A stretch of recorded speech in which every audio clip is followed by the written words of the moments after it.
जी, अच्छी बात कही। खुशी है कि आप तैयार हैं, लेकिन अभी सीट शेयरिंग में काफी समस्या है। वैसे चंडीगढ़ में तो आपका मेयर का इलेक्शन भी उन्होंने टलवा दिया कहीं ना कहीं करके, और बिल्कुल। बोला कि पीठासीन अधिकारी बीमार हो गए हैं।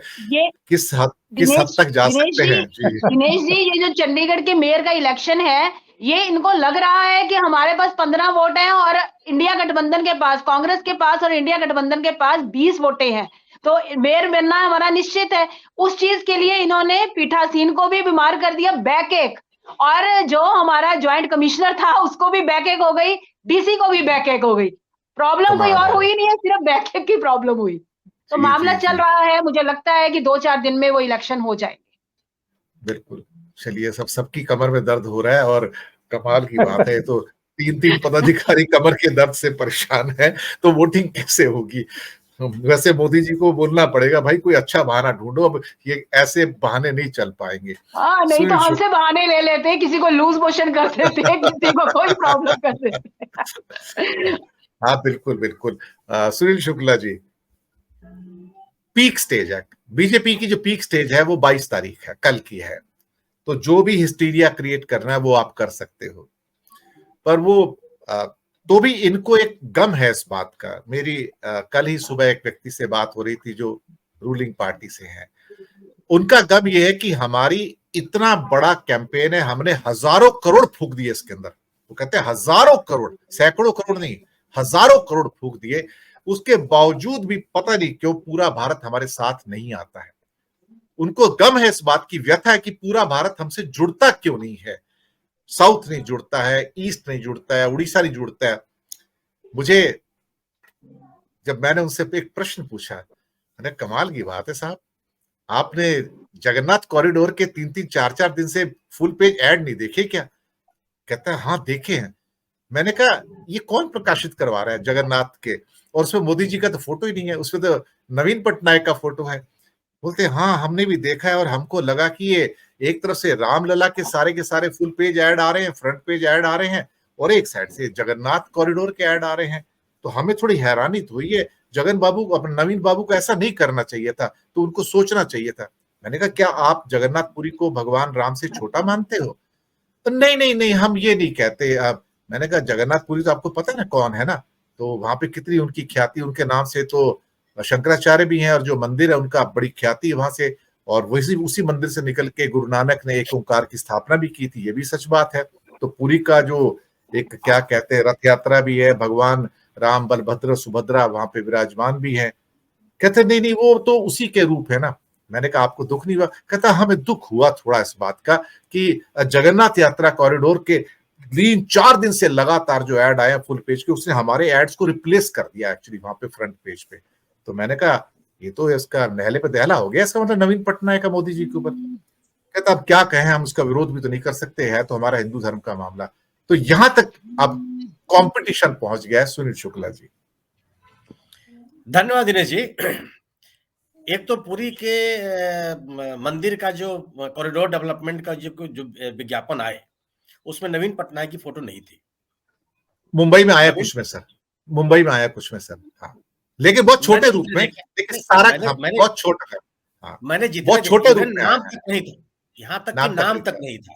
हाँ, नहीं दिया था। मैंने जितने विज्ञापन देखे, लगभग जितना अखबार में देखा हूँ उत्तर प्रदेश में, उसमें किसी भी फ्रंट पेज का विज्ञापन था, लेकिन किसी भी अखबार में न तो मुख्यमंत्री का नाम है और न मुख्यमंत्री की फोटो है। हाँ, कॉरिडोर डेवलप्ड कॉरिडोर की तस्वीरें छापी गई थी और ये बताया गया था किस तरह का डेवलपमेंट हुआ। दोनों विज्ञापनों का अंतर यह बेसिक चीज। दूसरी चीज की मेरा अपना मानना यह है, एक राजनीति शास्त्र के विद्यार्थी के रूप में, कि सरकारों को लोग मतदान उसके गवर्नेंस के डिलीवरीज पे देते हैं, सरकारों को इस आधार पर नहीं देते कि किस तरह का आप नैरेटिव बना रहे हैं, क्योंकि सरकारों के काम को लोग महसूस करते हैं। उसमें सरकार को नैरेटिव बनाने की आवश्यकता नहीं होती है।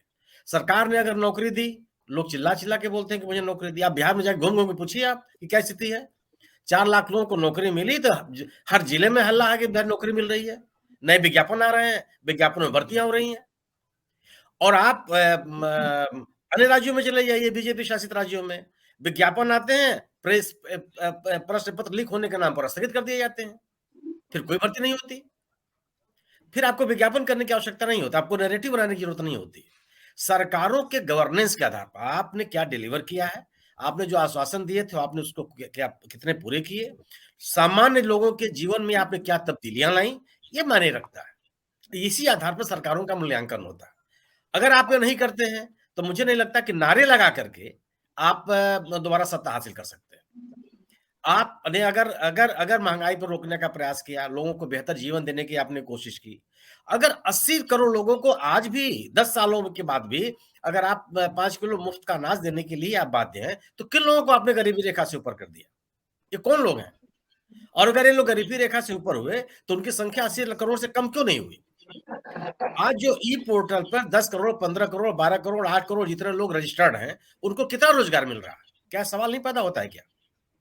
आज जो 10 करोड़, 11 करोड़, 8 करोड़ जो लोग मनरेगा के जॉब कार्ड होल्डर्स हैं, उनको आप प्रति वर्ष कितने लोग दिनों की आप रोजगार दे पा रहे हैं? ये रोजगार सृजन की स्थिति क्या है? आपके औद्योगिकरण की गति कितनी है? और अगर औद्योगिकरण का उत्पादन का दर बेहतर नहीं है, तो आप रोजगार के अवसर कैसे सृजित कर सकते हैं? ये चीजें नैरेटिव से नहीं समाप्त हो जाती हैं, लोगों के एहसास नहीं खत्म हो जाते।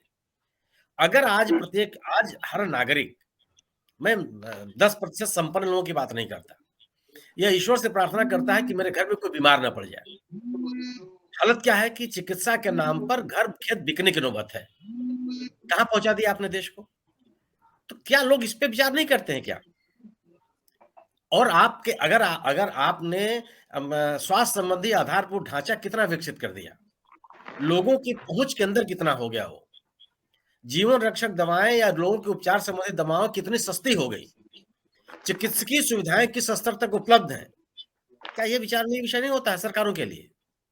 विपक्ष के नारे तो ठीक चाहते हैं, विपक्ष जैसे अब राहुल गांधी आरोप लगा रहे हैं कि साहब असम के मुख्यमंत्री देश के भ्रष्ट मुख्यमंत्रियों में से एक है। वो विपक्ष के नेता है, उनका काम है बोलना, जनता माने या ना माने।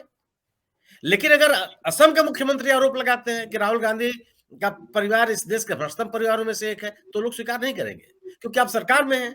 अगर राहुल गांधी भ्रष्ट है, बेईमान है, भ्रष्टाचार में शामिल है, तो 10 साल से घूम क्यों रहे हैं? उनके खिलाफ आपने कार्रवाई क्यों नहीं की? तो आपका आरोप चस्पा नहीं होता, सरकार के आरोप चस्पा नहीं होते हैं, सरकार की कार्रवाई चस्पा होती है, वो रजिस्टर्ड होता है लोगों के मन में। राम मंदिर का निश्चित रूप से यह एक वर्ग है जिसके ऊपर इसका असर है, इसे इनकार नहीं किया जा सकता। लेकिन वो कितना बड़ा वर्ग है? वो भारतीय जनता पार्टी के साथ है और रहेगा। उसके ऊपर वो लोग हैं जो खुले आसमान के नीचे कहते हैं कि हम 1000 रुपए लीटर पेट्रोल खरीदेंगे, लेकिन हम मोदी जी के साथ हैं, भारतीय जनता पार्टी के साथ हैं। ठीक, कोई बात नहीं, हर व्यक्ति को यह आजादी है कि किन मुद्दों पर किसके साथ रह सकता है वो। लेकिन इनकी तादाद इतनी बड़ी नहीं है कि वह किसी सरकार को सत्ता में ला दे, किसी पार्टी को सत्ता में ला दे। अब मुझे नहीं लगता कि राम मंदिर के नाम पर भारतीय जनता पार्टी का एक माहौल है। वो माहौल केवल ये है कि उनका जो प्रतिबद्ध मतदाता है वो उनसे खिसकेगा नहीं। लेकिन जो फ्लोटिंग मतदाता है, जिसने नए भारत के निर्माण के, विकसित भारत के निर्माण के लिए भारतीय जनता पार्टी के साथ हो गया था, वह बीजेपी के साथ लगा रहेगा, इसमें मुझको संदेह है। विकसित भारत के नाम पर जो लोग गए थे, विकसित भारत बनाने का जिन्होंने सपना देखा था भारतीय जनता पार्टी के साथ, उनको निराशा हाथ लगी है। क्यों? न तो आप जिन मुद्दों की बात, आपने महंगाई की बात की थी, नारा था बहुत हो चुकी महंगाई की बात, आज आप महंगाई की बात नहीं करना चाहते। आपने रोजगार सृजन की बात कही थी कि आप इतने करोड़, इतने लाख रोजगार हर साल सृजित करेंगे, आप उनकी बात नहीं करते। आपने जिन कानूनों को, जिन नियमों को, जिन योजनाओं को लागू किया, उस पर बहस नहीं करना चाहते कि आखिर आपने नोटबंदी लागू की।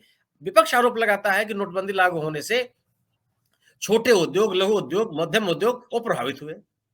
आप बहस करने के लिए तैयार नहीं है कि जिन लक्ष्यों के लिए नोटबंदी लागू की गई थी, वो लक्ष्य कितने हासिल हुए, कितने हासिल नहीं हुए। आपने कहा था कि वन नेशन वन टैक्स, आज विपक्षी सरकारें आरोप लगा रही हैं, नीति आयोग के अफसर कह रहे हैं कि राज्यों को उनका राजस्व नहीं दिया जा रहा है। ये बहस के विषय हैं और इन बहसों से, इन विमर्शों से जो स्थितियां पैदा होती हैं, वो सरकार के पक्ष में नहीं जाती। सरकार के पक्ष में अगर 3 बार से लगातार ममता बनर्जी जीत रही हैं, तो किसी नैरेटिव से नहीं जीत रही हैं। वो उन्हें बताती हैं कि हमने शिक्षा के लिए क्या किया, हम किसानों के लिए क्या कर रहे हैं, हम व्यापार के लिए क्या कर रहे हैं, हम समाज के अन्य वर्गों के लिए क्या कर रहे हैं, उनका ये दावा है। नीतीश, अगर नवीन कुमार जी लगातार 4 बार से जीत रहे हैं, तो क्यों नारा लगा के थोड़ा जीत रहे हैं वो। लोगों को लगता है कि किसी तूफान में भी, किसी आंधी में भी, किसी माहौल में भी उड़ीसा की सरकार ने अपने तटवर्ती इलाकों में रहने वाले लोगों को के जीवन को बचाया है, एक बेहतर जीवन देने की कोशिश की है, उनके गवर्नेंस से लोग संतुष्ट नजर आते हैं। नारा लगा करके तो बात बनती नहीं है। जिन सरकारों को लोगों ने अपने हाथ दोहराया है, जिन सरकारों को लोगों ने जन समर्थन दिया है, वो इस बिना पे नहीं दिया है कि आपने धार्मिक स्थलों का कितना विकास कर दिया। धार्मिक स्थलों का विकास होना चाहिए, सभी धर्मों का विकास होना चाहिए। धार्मिक स्थलों के विकास के नाम पर ध्रुवीकरण की कोशिशें मुझे नहीं लगता है कि बहुत परवान चढ़ती है। लोगों को लगता है एक वर्ग होता है, हम नहीं, मैं राम के नाम से किसी को एतराज नहीं हो सकता। मैं भी सनातनी हिंदू हूं, मुझे भी कोई एतराज नहीं है। मेरा धर्म स्थल विकसित हो, मुझे बिल्कुल एतराज नहीं हो सकता। लेकिन धर्म स्थल के विकास के नाम पर जो लोगों के रोजी रोजगार से जुड़े हुए सवाल हैं, उनकी अनदेखी कर दी जाएगी तो सबको एतराज होगा, क्योंकि सरकारों से अपेक्षा नहीं की जाती। सरकारों से अपेक्षा की जाती है कि आप लोगों के जीवन में गुणात्मक परिवर्तन लाएंगे, और वो गुणात्मक परिवर्तन कैसे होगा? जब आप जीवन से जुड़े हुए जो सवाल हैं, उनको बेहतर करने या उनसे जुड़े हुए जो समस्याएं हैं, उनके समाधान की कोशिश करते हुए आप दिखाई पड़ेंगे। अगर आप नहीं दिखाई पड़ते हैं, तो आप आर्टिफिशियल माहौल से नहीं बना सकते हैं। रही बात जल्दी चुनाव होने की, मुझको इस बात की पूरी आशंका दिखती है। एक आशंका का सबसे बड़ा कारण मैं देखता हूं कि अभी तक 1 फरवरी से होने वाले लोकसभा सत्र के लिए कोई नोटिफिकेशन नहीं हुआ। कोई मेरी जानकारी में नहीं, मैंने देखा नहीं कहीं, ना अखबार में देखा हूं, ना कहीं देखा हूं, ना सोशल मीडिया पे देखा हूं। और अगर आप जल्दी चुनाव कराना चाहते हैं, मेरा अपना मानना है कि 31 जनवरी के पहले नोटिफिकेशन हो जाएगा, चुनाव की घोषणा हो जाएगी। 1 फरवरी के बाद फिर नहीं हो सकती है। फिर जो जितना समय चाहिए वो समय पूरा नहीं होता। तो 31 जनवरी के पहले ये इस बात से मैं आपसे सहमत हूं कि जो माहौल राम मंदिर के नाम पर हिंदी क्षेत्रों में बनाने की कोशिश की है बीजेपी ने, उसका वो लाभ लेने का प्रयास करेगी। वो इस ज्वार को कम नहीं होने देगी, वो पूरा का पूरा प्रयास करेगी, क्योंकि जितने अब तक मुद्दे उठाए, सनातन के मुद्दे उठाए, उसका कोई असर नहीं हुआ। G20 का सक्सेस होने का जो आपने नारा लगाया, उसका कोई असर नहीं हुआ। जो महिला आरक्षण फेल हो गया। महिला आरक्षण के नाम पर जो आपने बिल पास किया, उसका कोई असर नहीं हुआ, उसके बारे में कोई माहौल नहीं बन पाया। एक नया मुद्दा आपने पकड़ा है, तो गवर्नेंस के नाम पर आपके पास कुछ कहने के लिए नहीं है। तो यह जो एक नया मुद्दा आपने पकड़ा कि हम राम मंदिर बना दिए हैं, उस पर भी ये बहस हो रही है। इस बहस में भी शंकराचार्यों के विरोध ने, तमाम धर्म संगठनों के विरोध ने, तमाम अन्य धार्मिक संस्थाओं के विरोध ने इसके पूरे के पूरे माहौल को प्रभावित करने से उसके ऊपर भी असर पड़ा है। अगर शंकराचार्य इस पूरे आयोजन के खिलाफ हो रहे हैं, तो ऐसा नहीं कि इसके असर से आप इनकार नहीं कर सकते। लेकिन भारतीय जनता पार्टी इस बात का प्रयास करेगी। तो मैं भी उन लोगों में शामिल हूं जिसको इस बात की आशंका है कि यह चुनाव जल्दी हो सकता है।